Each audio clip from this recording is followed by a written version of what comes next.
हरिओम। हम लोग श्री रामचरितमानस में लंका कांड देख रहे हैं और पिछले सत्र में हमने देखा कि लक्ष्मण जी को शक्ति लगी, मेघनाथ ने वीर घातनी शक्ति मारी और उनके उसके कारण वे अचेत हो गए, मूर्छा में आ गए। अब और भगवान जो हैं उसका बड़ा उनको दुख हो रहा है, शोक मना रहे हैं कि ये क्या, मेरे भाई को क्या हो गया। तो आगे कथा चलती है।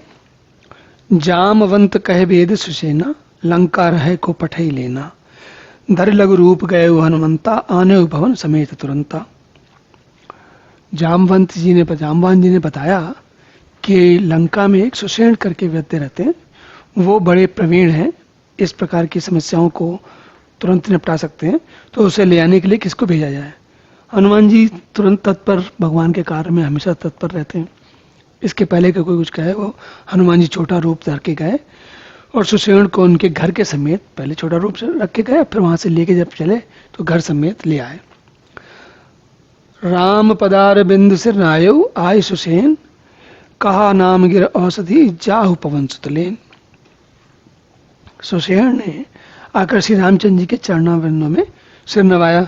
उसने पर्वत और औषध का नाम बताया, कहा कि हे पवन पुत्र, औषधि लेने जाओ। कोई विशेष उन्होंने औषधि बताई है। राम चरण सरसेज उर राखी, चला प्रभंजन सुत बल बाकी। वहां दूत एक मरम जनावा, रावण काल नेम ग्रह आवा। भगवान राम के चरणों में अपने हृदय को भगवान राम के चरणों को अपने हृदय में रखकर हम पवित्र हनुमान जी जो है, पवन पुत्र हनुमान जी, वो अपना कहने लगे कि मैं भी बस जो बता रहे हैं जहां से भी है तुरंत लेके आता हूं। हनुमान जी देखिए, पहले समुद्र तट पार करके लंका गए, अब लंका से वापस हिमालय पर्वत में कहीं जाना है उनको। इतनी दूर उड़ के जाएंगे और ले करके आएंगे जाके वो जो उनकी उसके लिए जो औषधि का प्रयोग होना है। तब इधर क्या हुआ कि एक किसी गुप्तचर ने, किसी दूत ने उनको बता दिया कि ये लक्ष्मण की तो मूर्छा लगी है। मेघनाथ ने भी बताया था और उनके लिए औषधि लेने के लिए हनुमान जी जा रहे हैं। तब रावण ने कालनेमी के घर में जाकर, कालनेमी कोई दूसरा राक्षस है, उसके घर जाके क्या कहते हैं रावण, देखिए। दसमुख कहा मरम ते सुना, पुनि पुनि काल नेम सिरधुना। देखकर तुम्हें नगर ज्यों जा रहा, तास पंथ को रोकन पारा। रावण ने उनको कहा कि ये हनुमान जी जा रहे हैं, उनको रोकना है, ये तुम्हारा काम है। कालनेम ने सुना तो अपना सिर पीट लिया, खेद प्रकट किया, बोला कहाँ भाई। सर कालनेमी कहते हैं, तुम्हारे देखते देखते जिसने नगर जला डाला, उसका मार्ग कौन रोक सकता है। जब तुम कुछ नहीं कर पाए तब के तब, तो अभी मैं क्या करूंगा इसका। भजी रघुपति कर हिता अपना, छाणु नाथ मृषा कल्प जल्पना। भजी रघुपति कर हित आपना, छाणु नाथ मृषा कल्पना। नील कंज तनु सुंदर श्यामा, हृदय राखु लोचना बिरामा। श्री रघुनाथ जी का भजन करके कालने भी देखे, सब लोग रावण को उपदेश दे रहे हैं, लेकिन रावण की समझ में तो आता नहीं है। रघुनाथ जी का भजन करके तुम अपना कल्याण करो। हे नाथ, झूठी बकवास छोड़ दो। नेत्रों को आनंद देने वाले नीलकमल के समान सुंदर श्याम शरीर को अपने हृदय में रखो। हृदय राखु लोचना बिरामा। मैं तय मोर मूढ़ता त्यागू, का माँ मोह निसूतत जागू। काल ब्याल कर भक्षक जोई, सपने समर की जीते सोई। मैं और तुम, ये कौन क्या है, ये सारे भेदभाव कि तुम रावण क्या क्या समस्या है। रावण समझते हैं कि मैं सबसे शक्तिशाली हूं। रावण ये भूल गए कि उन्होंने उनकी शक्तियां भगवान की शक्तियों के अनुपात में तुच्छ से भी तुच्छ हैं, लेकिन वो अब असमंजस या किंग कर्तव्य मूड या ऐसी मूर्खतापूर्ण बातें कई बार लोग करते हैं। कहते हैं मैं तय मोर मूढ़ता त्यागो, मैं मेरी तेरी की कि मैं भगवान से अलग हूं, इस मूर्खता को त्याग दो। और महामोह निश्चूतत जागू, और महामोह की जिस रात्रि में जिसमें सो रहे हो तुम, उससे उठो। और जो काल रूपी सर्प का भक्षक है, कौन है? परमात्मा। भगवान राम को काल भक्षक भी कहा गया। काल सबका भक्षण करता है, लेकिन भगवान राम या परमात्मा काल का भी भक्षण करते हैं। और ये बात हमारे पुराणों में तो आती ही है, आज के विज्ञान की दृष्टि से भी देखें तो बड़ी आसानी से समझ में आती है। क्या होता है, एक बार जब बिग बैंग होता है और पूरी प्रकृति आरंभ होती है, तो क्या होता है, वो चीज आवृत्ति में होती है। बिग बैंग होता है, पूरी प्रकृति बनी रहती है कई करोड़ों अरबों करोड़ों वर्षों तक, और फिर उसके बाद समाप्त हो जाती है। और समाप्त हो जाती है तो फिर से वो सारी की सारी ब्लैक होल में, फिर भौतिकी बताती है हमें, सारी की सारी ब्लैक होल में सब समेट जाती है। और उसके बाद फिर से वो ब्लैक होल इतने ज़्यादा अपने जो उनका अंदर खींचने की क्षमता है वो इतनी बढ़ जाती है कि वो फिर से फट जाते हैं, फिर से बिग बैंग हो जाता है।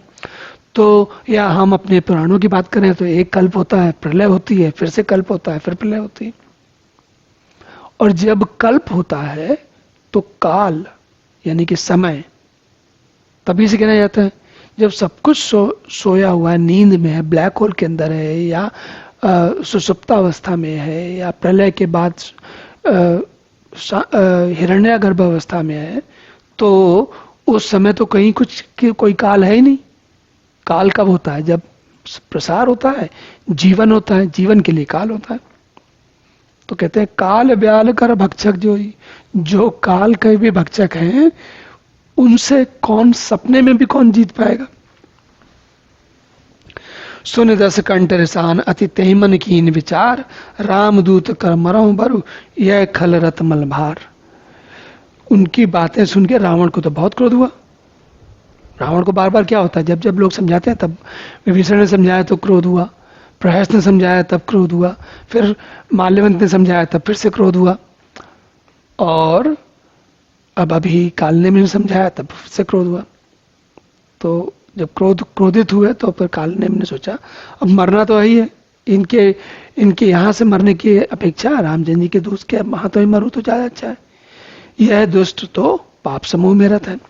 अस कही चला रचिस मग माया, सर मंदिर पर बाग बनाया, मारुत सुत देखा शुभाश्रम, मुनि ही बूझ जल पियो सजाय श्रम। अब कालनेमि ने हनुमान जी के मार्ग में, रास्ते में माया रची। क्या रची? तालाब, मंदिर, सुंदर बाग बनाया। हनुमान जी ने सुंदर आश्रम मार्ग में देखा तो सोचा मुनि से पूछकर थोड़ा जल पी लूं जिससे थकावट दूर हो जाए। राक्षस कपट बेस तय सोहा, माया पति दूत ही चय मोहा, जाय पवन सुत नायव माता, लाग सुख है राम गुण गाता। राक्षस जो है कपट वेश, मुनि का कपट वेश बना के वहां बैठा हुआ है, ऐसा लग रहा है कि पूजा कर रहा है, ध्यान में है, और वो अपनी माया से हनुमान जी को भ्रमित करना चाह रहा है, मोहित करना चाह रहा है। मारुति नंदन ने, हनुमान जी ने उनके पास जाकर सिर नवाया, और श्री राम जी, तब वो श्री राम जी के गुणों की कथा कहने लगा। तो हनुमान जी है, हनुमान जी से अगर उनको अपने पक्ष में करना तो क्या करना पड़ेगा आपको? रामचंद्र जी के गुणगान करने पड़ेंगे। तो हनुमान जी कहेंगे हाँ ये अच्छा है। और होत महारन रावण रामई, जीत है जीती है राम न संशय जामई, यहाँ भय मैं देखा भाई, ज्ञान दृष्टि बल मोहि दिखाई। अब वो कालनेमि जो मुनि बना हुआ है वो माया में कह रहा है रावण और राम में महान युद्ध हो रहा है, राम जीतेंगे इसमें कोई संदेह नहीं है। हे भाई मैं यहाँ रहता हुआ सब देख रहा हूँ, मुझे ज्ञान दृष्टि का बल है, मुझे सब समझ में आता है, मेरे पास विशेष दृष्टि है। कौन सी? ज्ञान की दृष्टि है।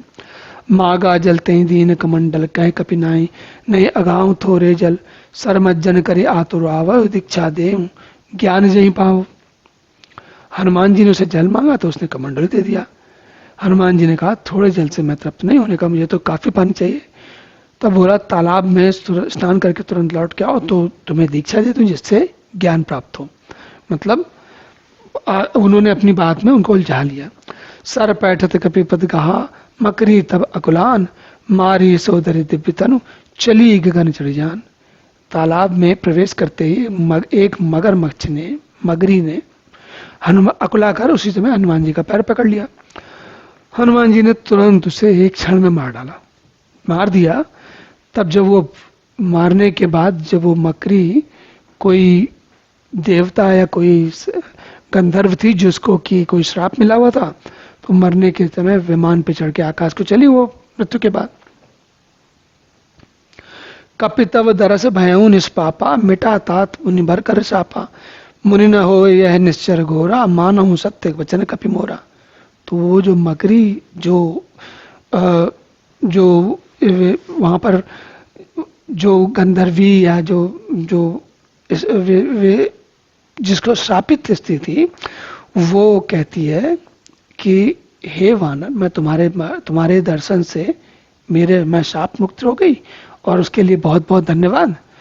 और उसने मकरी ने, मतलब मकरी जो गंधर्वी थी, वो जब वो जाने लगी तो उसने कहा कि ये मुनि नहीं है जिसके पास तुम पानी पीने जा रहे हो, जो तुम्हें ज्ञान देने वाले हैं, बल्कि ये तो कोई घोर निशाचर है, ये बात मेरी सत्य जान लो। और जब मरते समय जो कोई बात कही जाती है तो आदमी ये सोच के, उस वक्त उसको पता होता है कि अब जीवित रहना नहीं है, तो जो बात कही जाती है वो सच्ची होती है। अस कही गई अप्सरा जब वहीं, निश्चर निकट गए हो कपि तबहीं, कहे कपि मुनि गुरु दक्षिणा ले हो, पाछे हमें मंत्र तुम दे हो। अप्सरा जो थी वो तो जब कह के चली गई, हनुमान जी पहुंचे मुनि के पास, कहने लगा कि हे मुनिवर, आप मुझे मंत्र तो बाद में देना, पहले दक्षिणा ले लो। सामान्य रीति क्या होती है कि पहले मंत्र दिया जाता है तब दक्षिणा दी जाती है। तो हनुमान जी कहने गुरु दक्षिणा आप पहले ले लो। और सिर लंगूर लपेट पछारा, निज तन प्रकट समर्ति बारा, राम राम कई छाड़ से प्राणा, सुनि मन हरस चले हनुमाना। हनुमान जी ने उसके सिर को पूंछ में लपेटा और उसको पटक के मार दिया। मरते समय उसने अपना राक्षस शरीर प्रकट किया और उसने राम राम कहकर प्राण छोड़े। उसके मुंह से राम राम का नाम सुनकर हनुमान जी हर्षित हो गए, बहुत प्रसन्न हो गए। देखा सैल न औसत चीना, सहसा कपि उपार गिर लीना, गए गिरे निस नभ धावत भयो, अवधपुरी ऊपर कभी गए हो। अब हनुमान जी ने हिमालय पर्वत में जहाँ पे भी जिस किसी चोटी पर कोई विशेष जो औषधि लगी थी, उसको जब उनको औषधि पहचान में आई नहीं कौन सी थी, पहले तो कभी देखी नहीं थी, तो उन्होंने सोचा कि पूरा का पूरा जो शिला थी वो पूरी शिला ही लेके चल दिए और चले। तो देखिए हनुमान जी कहाँ से आ रहे हैं, हिमालय पर्वत से आ रहे हैं, और जाना कहाँ है, वो लंका के पास दक्षिण में जाना है। तो मार्ग में क्या पड़ेगा, अयोध्या पड़ेगी। अयोध्या पहले आते में भी पड़ी होगी, या हो सकता है कि थोड़ा कहीं घूम के गए हों, पर लौटते में जब अयोध्या पड़ी तो क्या हुआ, अयोध्या के ऊपर से पर्वत लिए उड़े चले जा रहे हैं हनुमान जी। और भरत जी को हमें याद करना चाहिए कि भरत जी क्या कर रहे हैं, भगवान राम की पादुका रख के भरत जी अयोध्या के सारे लोगों की संभाल कर रहे हैं। अब उनके राज्य से कोई ऐसा चला जा रहा है ऊपर से पर्वत लिए हुए, तो उनके लिए तो समस्या वाली बात है। देखा भरत विशाल अति निश्चर मन अनुमान, बिनु फर सहायक मारे उच्चाप सवन लगतान। भरत जी ने आकाश में देखा, अत्यंत विशाल स्वरूप देखा, तब मन में अनुमान किया कि ये तो कोई राक्षस है, उन्हें अपने अयोध्या के लोगों का तो की सुरक्षा करनी है। तो उन्होंने क्या किया, कान तक धनुष को खींचा और एक बिना फल का एक बाण मारा। बिना फल का क्यों मारा, इसलिए बिना फल का मारा क्योंकि उनको तब तक ये ठीक नहीं पता है कि राक्षस ही है, उन्होंने अनुमान किया है अभी। और बिना फल का जब बाण मारा तो क्या होगा, जो होगा वो हम लोग अगले सत्र में देखते हैं। अब इस सत्र में यहीं विश्राम करते हैं, अगले सत्र में पुनः मिलते हैं, तब आगे की कथा का आनंद लेंगे। तब तक के लिए हरि ओम।